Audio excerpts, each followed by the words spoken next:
Are we right in saying that that local government fund, just to keep the figures in round figures, about 1.5 billion went into it, approximately? Yeah, but approximately 1 billion was motor tax, two-thirds of it.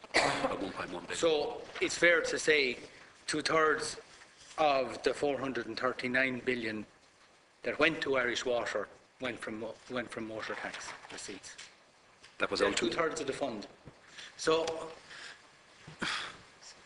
right, you can as I said, I missed that particular issue, that two-thirds of the money going to Irish Water has actually come from motor tax. Two-thirds of the money going from the local government. Which would have formerly been part of the general purpose grant to local authorities as part of their funding of... Yeah, you can understand how people will be... Talk about paying for something on... There's a valid case we paid for the water services through our taxation. Now, we're going to have to pay for the water services through the bills, the water rates. And you're actually telling me we'll also be paying for the water services through our motor tax. In the meantime, the county councils are starved of money to fill the pot. So we've three sources of funds now to paying for Irish. The Irish taxpayer is being asked to pay. Taxation goes for the water services, as you have it, the central fund. That's money received from taxation. They're going to get money from motor tax. Two-thirds of that, 250 million of that at least, has come from motor tax.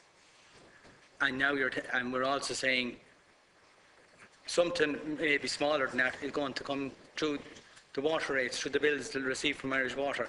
Like, people understood I had a problem paying on the double for their water services, having paid their taxes and now paying for water rates. But if they actually knew you're going to be paying on the treble, because your motor tax also is going to pay for Irish Water.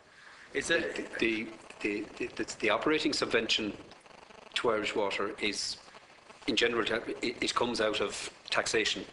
The vehicle that is used for it, if you'll pardon the pun, is the local government fund. Can I ask, would it not have been better for that to come out of the department vote? Well, as opposed to the local government fund, which was motor tax. You see the situation we're in now, that I think people will be surprised to know that up to 300 million of their motor tax has gone to Irish Water on top of everything. Well, there is one amount coming out of taxation. It is matched in an account here that it comes out of the account into which motor tax goes. So if motor tax was going to the general exchequer, the amount would just come out as a payment through the vote at that stage. But it is still one payment. And then there are user charges, be it through the domestic and the non-domestic sector. Those are the other two components of the overall revenue. It's just getting more bizarre as time goes on. That's all I can say.